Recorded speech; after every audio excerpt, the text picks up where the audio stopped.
অনেকেই পুল আপের ক্ষেত্রে যে ভুলটা করে পুল আপ আর চিন আপ মিক্স করে ফেলে।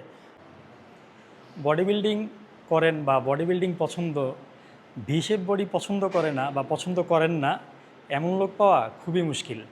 আসসালামু আলাইকুম বন্ধুরা, আজকে আমরা শিখব কিভাবে ব্যাকের ওয়ার্কআউট করে।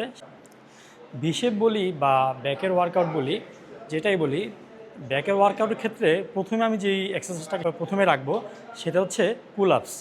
তো আমরা এখন দেখব পুল আপসটা কীভাবে করতে হয়। এটা বলছিলাম যে অনেকেই পুল আপের ক্ষেত্রে যে ভুলটা করে পুল আপ আর চিন আপ মিক্স করে ফেলে। এটা হচ্ছে চিন আপ, যেটা ক্লোজ চিন আপ।